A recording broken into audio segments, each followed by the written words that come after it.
Hello बच्चों, नमस्कार। अपना ऑनलाइन क्लासेस में आप सभी का स्वागत है। आप लोगों ने देखना शुरू कर दिया है अपना online classes. Bihar board matric परीक्षा जो भी सेंटअप कैंडिडेट है, यानी जिनका 2025 में मैट्रिक का एग्जाम है, उनके लिए महत्वपूर्ण सूचना यह है कि आपके सभी सब्जेक्ट का क्वेश्चन आंसर जो भी वीवीआई होंगे, जो भी सेंटअप एग्जाम में पूछे जाएंगे, जो भी इम्पोर्टेंट ऑब्जेक्टिव क्वेश्चन होंगे, सभी का यहाँ पर तैयारी करवाया जाएगा। तो बच्चों, आप हमसे जुड़ें और आप हमसे जुड़ करके एक बेहतरीन मार्क्स अपने एग्जाम में लाएं। बच्चों, अपना ऑनलाइन क्लासेस का ऐप भी आ चुका है। आप गूगल प्ले स्टोर पर जाकर के अपना ऑनलाइन क्लासेस का ऐप जरूर डाउनलोड करें और उस पर अपना टेस्ट जरूर दें। फ्री ऑफ कॉस्ट आपको आपके लिए बनाया गया है। आप जाकर अपने किसी भी सब्जेक्ट को वहाँ पर जाकर के आप टेस्ट दीजिए, ताकि आपको पता चले कि आप कितना मार्क्स लाते हैं, आपकी तैयारी कैसी है। तो बच्चों, आप हमसे जरूर जुड़े। आप हमें बहुत प्यार दे रहे हैं, बहुत सम्मान दे रहे हैं। आप मेरे चैनल को लाइक, सब्सक्राइब और शेयर भी कर रहे हैं। इनके लिए आपका तहे दिल से शुक्रिया। चलिए, आज मैं पुनः फिर लेकर के आ गया हूँ आपके लिए पॉलिटिकल साइंस यानी राजनीतिक शास्त्र का तीसरा चैप्टर का वीवीआई ऑब्जेक्टिव क्वेश्चन, जो कि सेंटअप एग्जाम में पूछे जाएंगे। इससे बाहर कुछ नहीं आएगा। एक बार मेरा वीडियो देखें और उसके बाद बोलें, आपको पता लग जाएगा कि इससे बाहर कहीं नहीं आने वाला है। आपको इसी में से क्वेश्चन पूछा जाएगा, इसकी गारंटी है। तो चलिए बच्चों, शुरुआत करते हैं। आज जो है चैप्टर है तीसरा, लोकतंत्र में प्रतिस्पर्धा एवं संघर्ष। तो उसी का मैं ऑब्जेक्टिव लेकर के आया हूं। और यदि आप हमसे जुड़ना चाहते हैं तो यहाँ पर जो इसमें नंबर दिए गए हैं, आप इस नंबर पर कॉल करके हमसे कोई भी सवाल पूछ सकते हैं पढ़ाई से रिलेटेड। आप ये मेरा व्हाट्सएप नंबर इस पर डिस्प्ले हो रहा होगा, ये इस पर आप हाई लिख करके भेजें। हम आपको एक लिंक से सेंड करेंगे, आप हमारे व्हाट्सएप चैनल से जुड़ जाइएगा। तो चलिए बच्चों, बिना कोई देर किए हुए शुरुआत करते हैं। पहला क्वेश्चन है, भारतीय लोकतंत्र में सत्ता के विरुद्ध जन आक्रोश किस दशक से प्रारंभ हुआ? तो ये होगा 1980 के दशक से। यानी 1980 के दशक में सत्ता के विरुद्ध जो है वो जन आक्रोश का मतलब होता है आदमी का आक्रोश, पब्लिक का आक्रोश, पब्लिक का आंदोलन, पब्लिक मूवमेंट वो शुरू हो गया सरकार के विरुद्ध, सरकार के नीतियों के खिलाफ, सरकार से तंग आकर के। तो ये कब हुआ था? 1980 के दशक में। याद रखना है, ये भारतीय लोकतंत्र में सत्ता के विरुद्ध जन आक्रोश की दशक में प्रारंभ हुआ, 1980 के दशक में। चलिए, अब नेक्स्ट क्वेश्चन है, 2011 में भ्रष्टाचार के विरुद्ध आंदोलन का नेतृत्व किसने किया था? तो अन्ना हजारे ने किया था। किसने किया था? अन्ना हजारे ने किया था। 2011 में एक आंदोलन हुआ था जो कांग्रेस सरकार के खिलाफ थी, और उसका नेतृत्व किया था अन्ना हजारे ने। ठीक है, जिसमें जिसमें सरकार को झुकना पड़ा था। तो चलिए, तो 2011 में कब हुआ था? 2011 में भ्रष्टाचार के विरुद्ध आंदोलन का नेतृत्व किसने किया था? अन्ना हजारे ने। चलिए,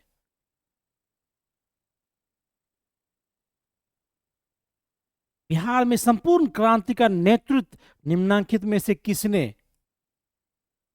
किसने किया था? है ना, बिहार में क्या हुआ था? एक बिहार में भी क्रांति हुई थी, उसके संपूर्ण जितने भी क्रांति हुए सबका नेतृत्व जो था वो किसने किया था? वो जयप्रकाश नारायण, इसको जेपी भी बोलते हैं, है ना, जेपी आंदोलन, जेपी मूवमेंट, जेपी नारायण। तो जयप्रकाश नारायण के नेतृत्व में सार संपूर्ण आंदोलन किए गए। तो बिहार में संपूर्ण क्रांति का नेतृत्व किसने किया था इसमें से? तो जयप्रकाश नारायण, जिसको जेपी आंदोलन के नाम से भी जाना जाता है। चलिए,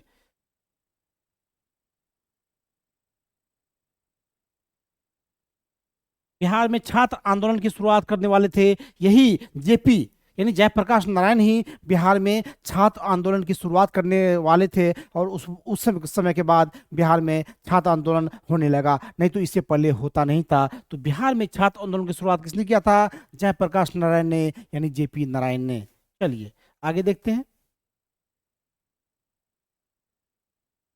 इनमें से कौन बिहार के महान दलित नेता थे? तो ये महेंद्र सिंह टिकैत नहीं थे, भीमराव अम्बेडकर नहीं थे, इनमें से कौन? ये जगजीवन राम जो थे, ये बिहार के महान दलित नेता थे।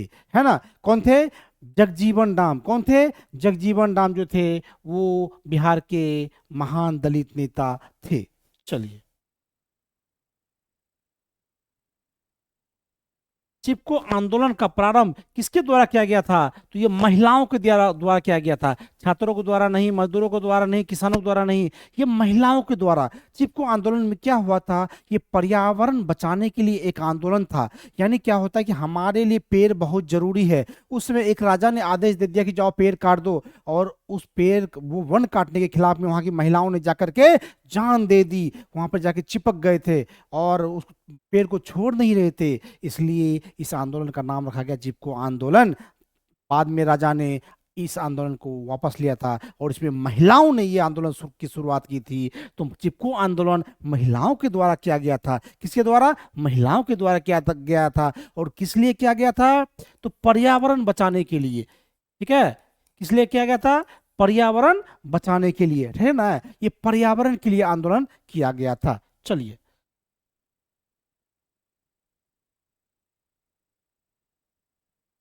चिपको आंदोलन निम्नलिखित में से किससे संबंधित है? तो पेड़ बचाने से, है ना। पेड़ बचेगा तो पर्यावरण बचेगा। तो ये जो आंदोलन है चिपको आंदोलन, पेड़ बचाने से। चलिए, ये सब नहीं होगा, इससे कोई मतलब उसको नहीं है, क्योंकि वह पर्यावरण का आंदोलन था। चिपको आंदोलन का नेतृत्व निम्नलिखित में से किसने किया था? तो सुंदरलाल बहुगुणा ने किया था, है ना। चिपको आंदोलन का नेतृत्व यानी लीडरशिप जो किया था, जो सबसे आगे होकर के थे, वो सुंदरलाल बहुगुणा थे। यानी चिपको आंदोलन का नेतृत्व, ये आगे भी पूछा जाएगा, कंपटीशन में भी पूछा जाएगा। चिपको आंदोलन का नेतृत्व जो था वो सुंदरलाल बहुगुणा ने किया था। किसने किया था? सुंदरलाल बहुगुणा। यानी इसका आंदोलन क्या हो जाए, इसका क्या होगा? Option B. चलिए, चिपको आंदोलन का उद्देश्य क्या था? ये हम पहले ही बता दिए थे। पर्यावरण की सुरक्षा, नशाबंदी नहीं होगा, भंगी मुक्ति नहीं होगा, सुशासन नहीं होगा। इसका एक ही उद्देश्य था, पर्यावरण की सुरक्षा। क्या था? पर्यावरण की सुरक्षा। चलिए,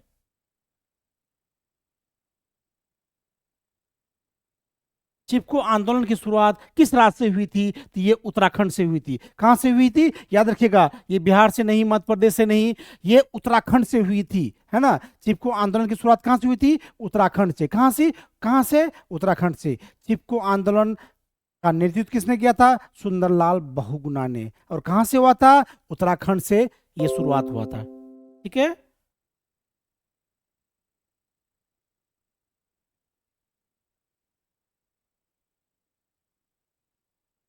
भारतीय किसान दिवस कब मनाया जाता था? 20 दिसंबर को नहीं, 22 दिसंबर को नहीं, 25 दिसंबर को नहीं, ये 23 दिसंबर को। भारतीय किसान दिवस जो मनाया जाता है वो 23 दिसंबर को मनाया जाता है। इसको याद रख लीजिएगा, भारतीय किसान दिवस 23 दिसंबर को मनाया जाता है। 16वीं लोकसभा का चुनाव किस वर्ष हुआ था? तो ये 2014 में हुआ था, है ना। 2014 में 16वीं लोकसभा का चुनाव हुआ था। 17वीं का 2019 में, और 18वीं का 2024 में। ठीक है, तो अभी क्या है? 18वीं। क्या है? 18वीं चल रहा है ना।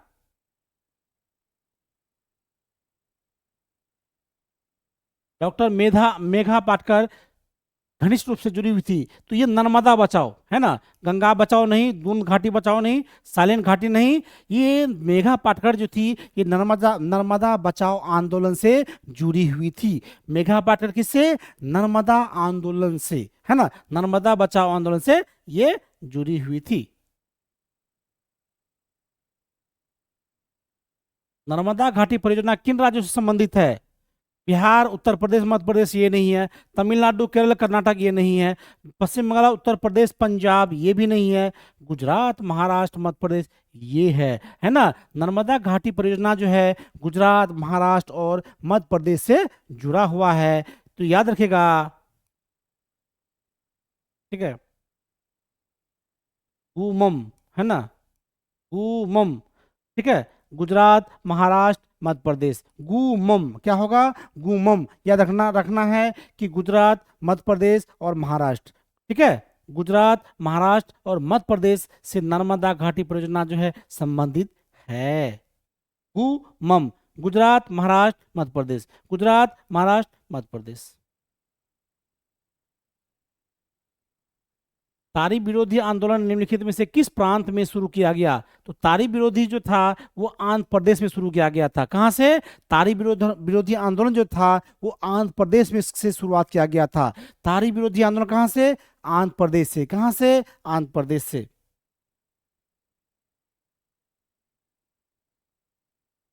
किस राज्य से हिंदी को राष्ट्रभाषा बनाने के विरुद्ध आंदोलन की शुरुआत हुई थी? तो ये तमिलनाडु से, है ना। तमिलनाडु से शुरुआत हो गई थी कि आंध्र प्रदेश को राष्ट्रभाषा नहीं बनाना है, उसके विरुद्ध उन्होंने आंदोलन कर दिया था। तो कहाँ शुरुआत हुई थी? तमिलनाडु से, है ना। तो वहां पे कहा गया था कि हिंदी को राष्ट्रभाषा नहीं बनाना है। चलिए, दलित वर्ग को समाज में एक गरिमापूर्ण स्थान दिलाने का प्रयास निम्नलिखित में से किसने किया था? तो किसने किया था? दलित का। क्योंकि हमारे समाज में आज़ादी के समय, आज़ादी के बाद दलितों की स्थिति बहुत ही दयनीय थी। उनको बहुत नीचे दृष्टि से देखा जाता था, समाज में बहुत ज़्यादा अपमानित होना पड़ता था। इसलिए उसके महान जो तो उसका जो उसको स्थान दिलाने के लिए जो काम किया है उसका नाम था भीमराव अंबेडकर। किसका? कौन थे? भीमराव अंबेडकर। यानी इसका ऑप्शन क्या होगा? डॉक्टर भीमराव अंबेडकर। क्या हो जाएगा? डॉक्टर भीमराव अंबेडकर, है ना। महात्मा गांधी नहीं होगा, जवाहरलाल नेहरू नहीं होगा, डॉक्टर राजेंद्र प्रसाद नहीं होगा, डॉक्टर भीमराव अंबेडकर दलित को समाज में महत्वपूर्ण स्थान दिलवाए थे। चलिए, दलित पैंथर्स नामक संगठन का गठन किस राज्य में हुआ था? दलितों के उत्थान के लिए एक संगठन का जो गठन किया गया था उसका नाम था दलित पैंथर्स, और ये महाराष्ट्र में किया गया था। कहाँ पे किया गया था? महाराष्ट्र में किया गया था। कहाँ पे? इनका ऑप्शन हो जाएगा ए। क्या हो जाएगा? ए। यानी दलित पैंथर्स नामक संगठन जो था वो महाराष्ट्र में शुरू हुआ था। चलिए, भारत में हुए 1977, याद रखिएगा 1977 के आम चुनाव में किस पार्टी को बहुमत मिला था? तो इसमें जनता पार्टी को। पहली बार गैर कांग्रेसी सरकार। पूछा जाता है, पहली बार पूछा जाता है बच्चों, पहली बार गैर गैर कांग्रेसी सरकार कब बनी? तो 1977 में। और किस पार्टी की? तो जनता पार्टी की। किस पार्टी की? जनता पार्टी की, है ना। तो पहली बार गैर कांग्रेसी सरकार बनी 1977 में, और किस पार्टी की बनी? जनता पार्टी की। इसको भी याद रखना है, ठीक है। चलिए, नर्मदा बचाओ आंदोलन संबंधित है पर्यावरण से। क्या है? नर्मदा बचाओ आंदोलन किससे संबंधित है? पर्यावरण से, क्योंकि नदी भी हमारे लिए जरूरी है, ठीक है, वो पर्यावरण का हिस्सा है। तो नर्मदा बचाओ आंदोलन किससे संबंधित है? पर्यावरण से। ऑप्शन हो जाएगा ए।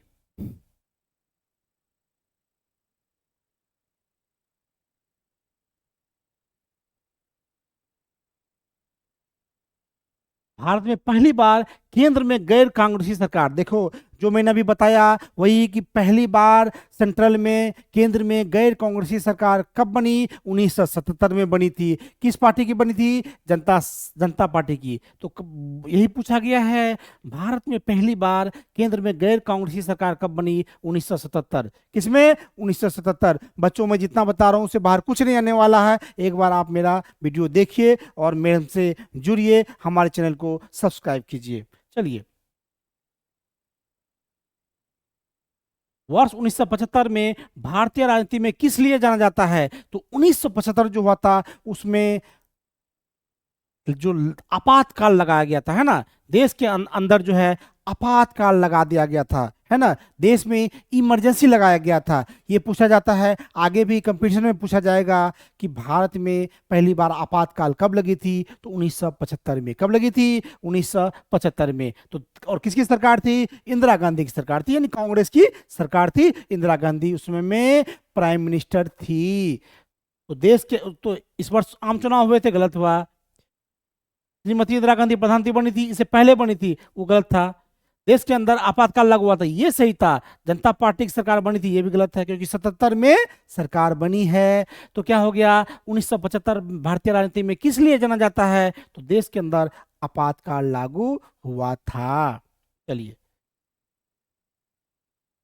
लोकसभा में निर्वाचन हेतु कुल सीटों की संख्या 543, याद रखेगा। भारत में लोकसभा में निर्वाचन हेतु सीटों की कुल संख्या क्या है? 543, 543 कितना है? 543, याद रखेगा। भारत में निर्वाचन हेतु, लोकसभा में निर्वाचन हेतु कुल सीटों की संख्या 543 क्या है? 543।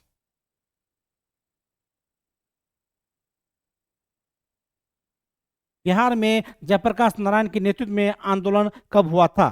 ठीक है, क्या हुआ था? बिहार में जयप्रकाश नारायण के नेतृत्व में आंदोलन कब हुआ था? 1974 में। कब हुआ था जेपी मूवमेंट? 1974 में, है ना। बिहार में जयप्रकाश नारायण के जो पहले छात्र नेता मतलब छात्र नेता बनाए गए थे, बिहार में जयप्रकाश नारायण के नेतृत्व में आंदोलन जो हुआ था वो 1974 में हुआ था। कब हुआ था? 1974 में, यानी ऑप्शन नंबर सी। चिपको आंदोलन में निम्नलिखित में से किससे संबंधित नहीं है? ठीक है, ये क्वेश्चन ही गलत है। ठीक है, इसका ऑप्शन जो है ये गलत है। दूसरा देखिए,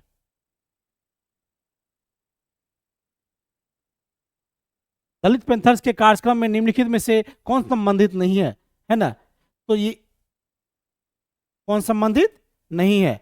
अब देखिए, ये जाति प्रथा का उन्मूलन के लिए था, ये भी सही, ये सही है। दलित सेना का गठन, ये भी सही है।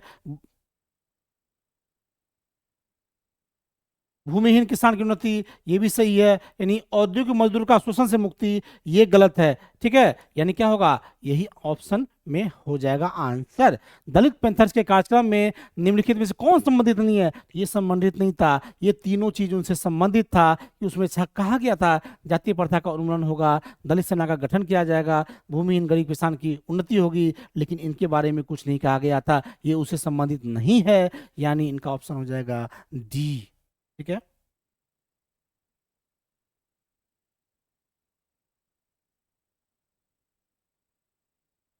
अब देखिए, भारत में आपातकाल किस वर्ष लागू हुआ? आपको बता दिए 1975। कब हुआ था भारत में आपातकाल लागू? 1975। कब हुआ था? 1975 में। कब हुआ था? 1975 में। मैं कितनी बार रिपीट कर चुका हूँ, भारत में 1975 में आपातकाल लागू हुआ था। उसमें प्रधानमंत्री थी माननीय इंदिरा गांधी जी, और कांग्रेस पार्टी की सरकार थी। ठीक है, चलिए। राष्ट्रीय पुनर्वास नीति कब लागू की गई? कब लागू की गई? 2003 से, है ना। राष्ट्रीय पुनर्वास नीति कब लागू की गई? 2003 से, इसको याद रखिएगा, है ना। राष्ट्रीय पुनर्वास नीति कब लागू की गई? 2003। नर्मदा बचाओ आंदोलन का गठन कब किया गया था? तो 1988 नवासी में। कब किया गया था? नर्मदा बचाओ आंदोलन का गठन क्या किया गया था? 1988 में, 88 नवासी में। ठीक है, याद रखिएगा बच्चों, नर्मदा बचाओ आंदोलन का गठन जो है 1988 नवासी में किया गया था। चलिए,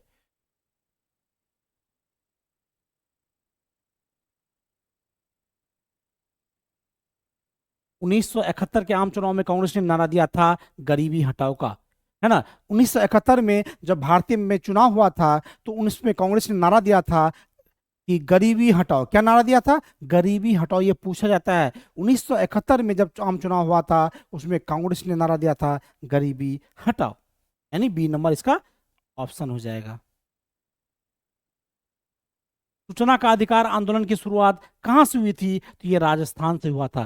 सूचना का अधिकार आंदोलन, यानी अभी जो आरटीआई लगाते हैं, आप जो कुछ भी जानना चाहते हैं, आप एक एप्लीकेशन देते हैं, राइट टू राइट आरटीआई के तहत आपको सूचना दी जाती है, और वो सरकार बाध्य भी है। तो ये कब से शुरुआत, कहाँ शुरुआत किया गया था? राजस्थान से। सूचना का अधिकार आंदोलन का शुरुआत कि नहीं ये लागू होना चाहिए, ये पहला आंदोलन जो शुरुआत किया था वो राजस्थान से किया था। कहाँ से? राजस्थान से। तो सूचना का अधिकार आंदोलन की शुरुआत कहाँ से हुई? राजस्थान से। ठीक है, उस कानून का नाम बताएं जो एक जन आंदोलन के द्वारा प्राप्त किया गया था। तो ठीक है, तो क्या होगा? सूचना का अधिकार कानून, है ना। सूचना का अधिकार कानून के लिए एक जन आंदोलन हुआ था, आदमी का एक आंदोलन हुआ था। ठीक है, तो सूचना, उस कानून का नाम बताइए जो एक जन आंदोलन के द्वारा प्राप्त किया गया। तो सूचना का अधिकार कानून है जो कि जन आंदोलन के द्वारा प्राप्त किया। चलिए, संपूर्ण क्रांति का क्या उद्देश्य था? लोकतंत्र की स्थापना, निर्वाचित सरकार को बदलना, सैनिक तंत्र की स्थापना, तो इसमें निर्वाचित सरकार को बदलना था, है ना। संपूर्ण क्रांति का क्या उद्देश्य था? निर्वाचित सरकार को बदलना, यानी जो सरकार है उसको बदल देना है ना। सरकार से लोग तंग आ गया था कि नहीं, इनको बदलना है। चलिए, निम्नलिखित में कौन किसान यूनियन के नेता थे? मोरारजी देसाई, जयप्रकाश नारायण नहीं थे, चौधरी चरण सिंह। ये महेंद्र सिंह टिकैत जो थे, ये किसान यूनियन के नेता थे। इनमें से महेंद्र सिंह टिकैत जो थे वो किसान यूनियन के नेता थे। चौधरी चरण सिंह किसान नेता थे, लेकिन ये यूनियन के नेता थे महेंद्र सिंह टिकैत, यानी सी नंबर ऑप्शन होगा।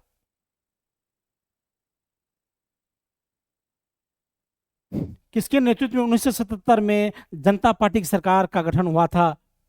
तो मोरारजी देसाई। किसके नेतृत्व में? मोरारजी देसाई। किसके नेतृत्व में 1977 में जनता पार्टी का सरकार का गठन हुआ था? तो मोरारजी देसाई के नेतृत्व में। किसके नेतृत्व में? मोरारजी देसाई के नेतृत्व में। चलिए,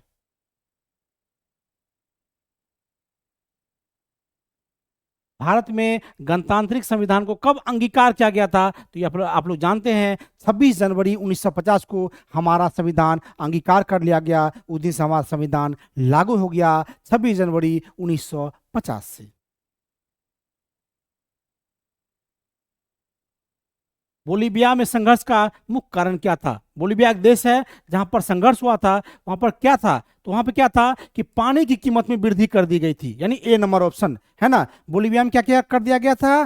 पानी की कीमत में वृद्धि कर दी गई थी, क्योंकि पानी तो हमारे लिए बहुत इंपॉर्टेंट है और वहां पर पानी का कमी था और पानी की कीमत में वृद्धि कर दी गई थी, जिससे लोग वहां पे आकर्षित हो गए थे। ठीक है, यानी ए नंबर ऑप्शन।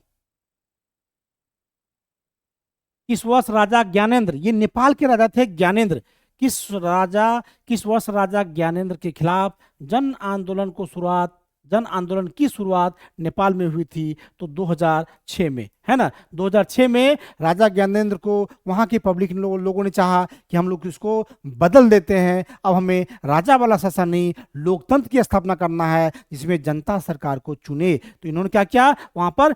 उस समय राजा ज्ञानेंद्र के खिलाफ आंदोलन हुआ था और वह ईस्वी क्या था? 2006। ईस्वी क्या था? 2006।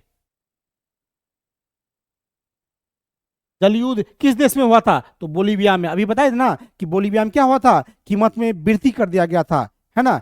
पानी की कीमत में वृद्धि कर दिया गया था, जिस कारण से वहां पे जल युद्ध हो गया था। क्या हो गया था? जल युद्ध। श्रीलंका आजाद कब हुआ? यानी भारत आजाद हुआ था 1947 में और श्रीलंका आजाद हुआ 1948 में, यानी भारत के एक साल के बाद श्रीलंका भी आजाद हो गया था। यानी श्रीलंका आजाद कब हुआ? 1948 में। चलिए, म्यांमार का प्राचीन नाम क्या था? तो बर्मा। यानी पहले म्यांमार को बर्मा कहा जाता था, पहले म्यांमार को बर्मा कहा जाता था। ठीक है, उनका पुराना नाम बर्मा ही है, यानी म्यांमार का प्राचीन नाम क्या हो गया? बर्मा। क्या हो गया? बर्मा। चलिए, विश्व विश्व का सबसे बड़ा लोकतांत्रिक देश कौन सा है? तो भारत। विश्व का सबसे बड़ा संविधान भी भारत का है, विश्व का सबसे बड़ा लोकतांत्रिक देश भी भारत है। ठीक है, चलिए,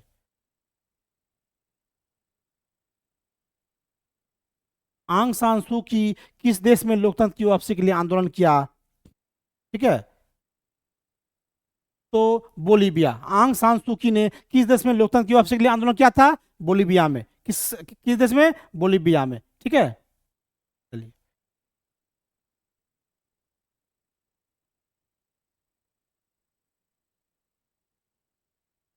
बांग्लादेश कब स्वतंत्र हुआ? 1971 में, है ना। पाकिस्तान से एक अलग होकर के एक देश बना, एक राष्ट्र बना, जिसका नाम था, रखा गया बांग्लादेश। यानी 1971 में पाकिस्तान से ही एक देश अलग हो गया, उसका नाम रखा गया बांग्लादेश। यानी बांग्लादेश कब आजाद हो गया या स्वतंत्र हो गया? 1971 में बांग्लादेश की स्थापना हुई। ठीक है, 1971 में ये पाकिस्तान से अलग हुआ। नेपाल में वर्तमान समय में यानी इस समय में किस प्रकार का शासन है, तो इस समय में वहां पे लोकतंत्र है, यानी चुनाव होता है और जो जीतता है वही प्रधानमंत्री बनता है। तो इसका मतलब क्या हो गया कि नेपाल में वर्तमान समय में लोकतंत्र है। क्या है? लोकतंत्र पे जहां पर जनता चुनती है उसको लोकतंत्र बोलते हैं, जहां पर जनता चुनती है उसको क्या बोलते हैं, शासन को लोकतंत्र। नेपाल में लोकतंत्र की पुनः स्थापना कब हुई थी? 2006 में, यानी जब आंदोलन हुआ उसी समय राजा को अपने गद्दी से हटना पड़ा और क्या हुआ वहां पर 2006 ईस्वी में लोकतंत्र की स्थापना हो गई। चलिए, नेपाल में सर्वदलीय गठबंधन का मुख्य उद्देश्य क्या है ना? नेपाल में जो जो सर्वदलीय गठबंधन है उसका उद्देश्य क्या है? राजा को देश छोड़ने में मजबूर करना नहीं, सर्वदलीय सरकार की स्थापना करना, भारत नेपाल के बीच संबंधों को बेहतर बनाना, ये भी नहीं है। सर्वदलीय सरकार की स्थापना करना ये भी नहीं है। लोकतंत्र की स्थापना करना, क्या है उसका कि वहां भी नेपाल में भी लोकतंत्र की स्थापना होनी चाहिए। ठीक है, तो वहां पर सभी दलों का यही मत है। राजनीतिक दलों की राजनीतिक दलों की नींव सर्वप्रथम किस देश में पड़ी थी? तो ये ब्रिटेन में, है ना। सबसे पहले राजनीतिक पार्टी कहीं पे बनाया गया तो ब्रिटेन में बनाया गया। कहाँ पे बनाया गया? यदि कोई आपसे पूछे कि ये जो हमारे देश में पार्टियां हैं, ये पार्टी बीजेपी, कांग्रेस, आरजेडी, कुछ भी, तो फिर ये सबसे पहले किस देश में पार्टी बनी थी इस तरह की? तो ब्रिटेन में। कहाँ पे? ब्रिटेन में। कहाँ पे? ब्रिटेन में, जिसको हम लोग इंग्लैंड भी बोलते हैं। किस देश में बहुदलीय व्यवस्था नहीं है? तो पाकिस्तान में बहुदलीय व्यवस्था है, भारत में बहुदलीय व्यवस्था है, बांग्लादेश में बहुदलीय व्यवस्था है, ब्रिटेन में नहीं है। यानी ये डी नंबर इसका आंसर हो जाएगा। किस देश में इसमें बहुदलीय व्यवस्था नहीं है, एक दलीय व्यवस्था है। ठीक है,